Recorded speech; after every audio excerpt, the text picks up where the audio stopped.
the last day of my senior year. While most of my classmates were busy taking selfies, signing yearbooks, and planning beach parties, I was stuck with a responsibility I hadn't asked for. Mrs. Carter, the school librarian, had asked for volunteers to help clean out the old archive room in the basement library. I was one of the very few who didn't mind staying behind. I didn't have any big plans for summer, and honestly, the idea of peace and quiet sounded better than being surrounded by noisy celebrations. By noon, the classrooms were empty. The teachers were leaving early, and the janitor was doing his final round. The school felt different, too quiet. I met Mrs. Carter in the library around 12:30. She looked tired, holding a clipboard and wearing her usual thick glasses. She handed me a small, rusted key. "This opens the archive room in the basement," she said. "It's old, dusty, and the lights tend to flicker. Just be quick and grab the boxes marked Donation A. Shouldn't take more than half an hour." I nodded and headed toward the back staircase, the one that led down into the part of the school students were never allowed in. I'd always wondered what was kept down there. The hallway leading to the staircase was dimly lit. As I walked, I passed old trophy cases and faded photos of student athletes from decades ago. Some of their faces had faded so much, they looked ghostly. When I reached the basement door, I hesitated. There was a strange chill in the air. I unlocked it and stepped inside. The air down there was thick and stale. It smelled like mold and forgotten time. The only source of light came from a few buzzing fluorescent tubes in the ceiling, half of which flickered constantly. The hallway was narrow, lined with metal shelves filled with dusty books, broken school equipment, and old file boxes. My footsteps echoed loudly, and I noticed that my phone had no signal. I found the boxes marked Donation A near the back of the room. As I bent down to lift one, I heard something. Footsteps, slow, measured. Behind me, I stood up quickly and turned around. No one was there. "Okay," I whispered to myself, trying to steady my nerves. "Old building, echoes, nothing to worry about." I grabbed the box and turned to leave, but then I saw something. At the far end of the hallway, just past the flickering light, stood a figure. It looked like a student, but not one from this era. His uniform was old-fashioned, a dark blazer, buttoned shirt, and a tie that looked like it belonged in the 70s. His skin was pale, and his eyes were dark, sunken, almost hollow. He wasn't moving, he was just staring at me. I blinked, the light flickered, and he was gone. I dropped the box. My heart was pounding now. I backed away slowly, keeping my eyes on the end of the corridor. That's when I heard it again. Footsteps, but this time they were faster, coming towards me. Panicked, I turned and ran. The corridor seemed longer now. The light above me buzzed louder, almost violently. I reached the stairs, but as I climbed them, I felt something brush the back of my neck. I didn't look back. I slammed the basement door shut behind me and locked it with shaking hands. I was breathing hard, trying to make sense of what I just saw. I ran to the library and told Mrs. Carter everything. Her face went pale. Then she said something that made my blood run cold. "I thought they were just stories. I didn't think you'd actually see him." I asked her what she meant. She looked around, lowered her voice, and said, "Back in 1972, there was a student named Michael Harrow. He volunteered to help clean the archive room, just like you. He never came back. Police searched for days. No sign of him. Eventually, they closed the case, thinking he ran away. But the teachers, they whispered that his spirit never left the school, that he was still down there, waiting." Aftermath, I never went back into that basement again. I graduated, left town, and tried to forget about what I saw. But every now and then, I dream about that hallway, about that figure, about those footsteps. Last year, I got curious. I searched online for news clippings about Michael Harrow. What I found still haunts me. A grainy photo from the yearbook, 1972. It was him. The same face I saw in the basement. Same pale skin, same uniform, same hollow stare. Some say schools are haunted by memories. Others say they're haunted by guilt. But I believe some places hold on to the people who were never able to leave. And I believe he's still down there, waiting for the next volunteer.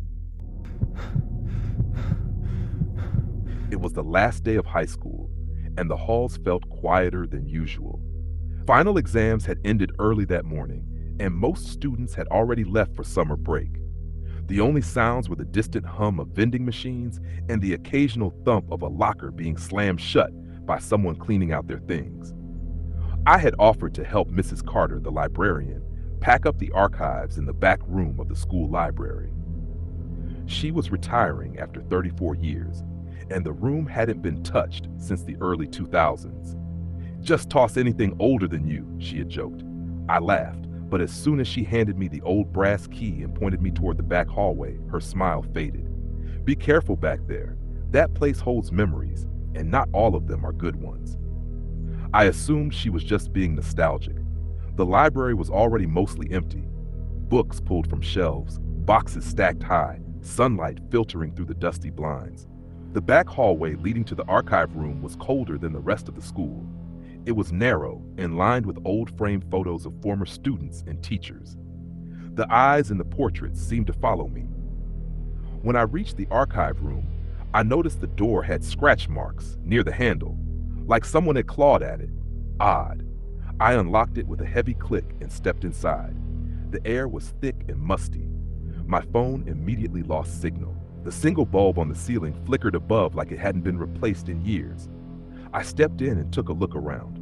There were shelves full of dusty yearbooks, moldy papers, boxes labeled with faded marker, class of 1997, staff incidents, disciplinary records. I found one box labeled Room B13, closed 1994. That was weird. There was no B13 in the school. As I reached for the box, something creaked behind the far wall. I froze. That's when I saw it. A door I had never noticed before, smaller than normal, wooden with black iron hinges and a thick keyhole in the center. There was no knob, no number, just that eerie silence around it. It hadn't been in any blueprint of the school I'd seen. I went back to ask Mrs. Carter about it, but she was gone. Not just from the library, but the entire wing.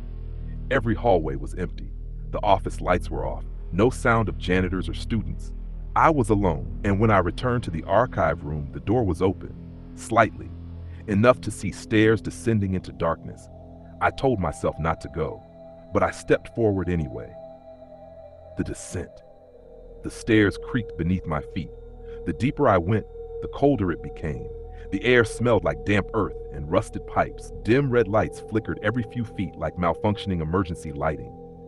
The walls were concrete and the paint peeled in strips. I passed old desks, some broken, others facing a chalkboard. It looked like a classroom, but far older and never renovated. There were notebooks still lying open.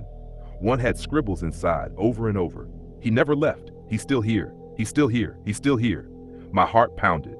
I turned around, planning to leave. But then I heard breathing, slow, heavy, coming from one of the desks. There it was. A student sat hunched over the desk back toward me. Long black hair to lock a school uniform that hadn't been used in years. Its arms rested perfectly still, and its head hung low, as if frozen in the middle of an exam. I whispered, "Hey, are you okay?"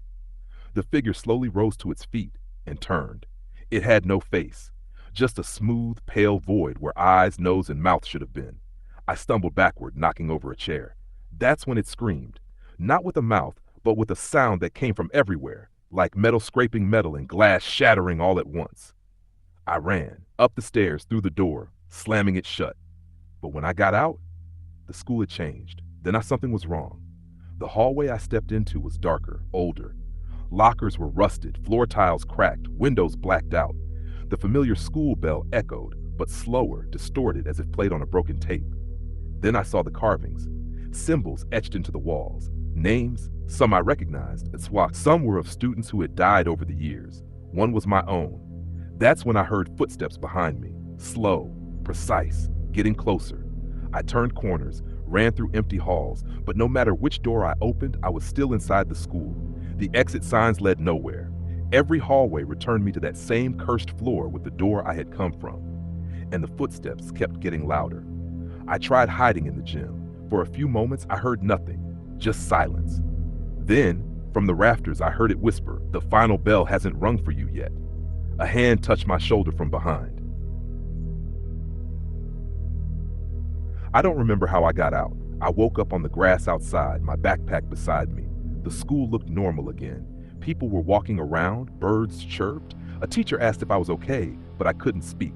I just stared at the third floor window. In it stood the faceless figure, watching me. The bell rang one last time. I never went back. Narrated in a chilling, reflective voice. When I got the job at Rose Hill High, I thought it was my escape.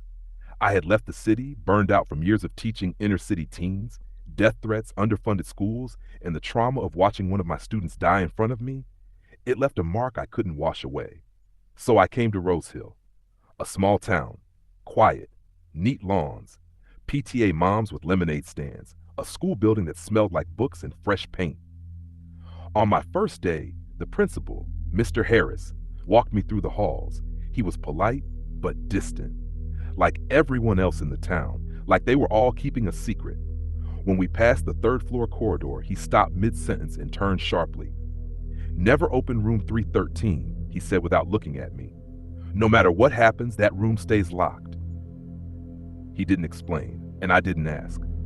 For 2 months, everything was fine. My students were quiet, respectful. I stayed late some days to grade papers, drink bad coffee, and distract myself from the dreams. Dreams of screaming echoing through long halls and a ruler tapping in the dark. But one Friday afternoon, just before winter break, my ceiling leaked, right above my desk. Water soaked the papers, mold spread across one wall. The janitor shrugged and said it'd take weeks to fix. That's when I remembered room 313. The door was dusty, the doorknob ice cold, but it wasn't locked. The hinges groaned as I opened it. Inside room 310, dust choked the air. Desks scattered like they'd been thrown. The chalkboard had old writing on it. "Silence is safety." Above it, painted faintly in red, almost invisible unless you stared long enough, "A teacher must always stay." I felt a chill, one that stayed in my spine no matter how many windows I opened. Still, I was desperate. I cleaned up, rearranged the desks. I even set up a lamp to push back the oppressive shadows. That night, I held a tutoring session for Maya Lynn, a quiet junior who barely spoke above a whisper. She was failing my class, but she never missed a session. Her eyes darted around the room nervously. "Did someone else use this room before?" she asked. I hesitated. "I don't know. Maybe." She nodded slowly. "It feels full." And the haunting begins. While we worked on essay drafts, the air shifted. The light dimmed, though my lamp was untouched. Maya stiffened, then she whispered, "Why is there a man standing behind you?" My blood ran cold. I turned instantly, no one, but the smell hit me first. Old chalk, sweat, and something metallic. Blood? Then came the ruler. Tap, tap, tap on wood. From nowhere. Maya grabbed her bag and ran. I followed, but the door wouldn't open. No matter how hard I pulled, kicked, or screamed, I was trapped. My phone? No signal. The windows? Rusted shut. The hallway outside? Gone. Nothing but black glass, like the room was now floating in some void. The mirror. Then I saw it. A mirror nailed to the back wall that hadn't been there before. In it I saw myself, but not quite. Older, exhausted, pale, holding a blood-stained ruler in one hand, a roll call sheet in the other. He looked directly at me and mouthed, "Someone always fails. A teacher must stay to watch them." Then behind me, in the reflection, desks began to fill. Students, but wrong. Their faces melted, eyeless, all mouthing words I couldn't hear. I screamed, and then chalk began writing on the board. "Class in session. No one leaves until they pass." Blackout and aftermath. I must have passed out. When I woke, it was Monday morning. I was lying in room 313, empty, quiet, untouched.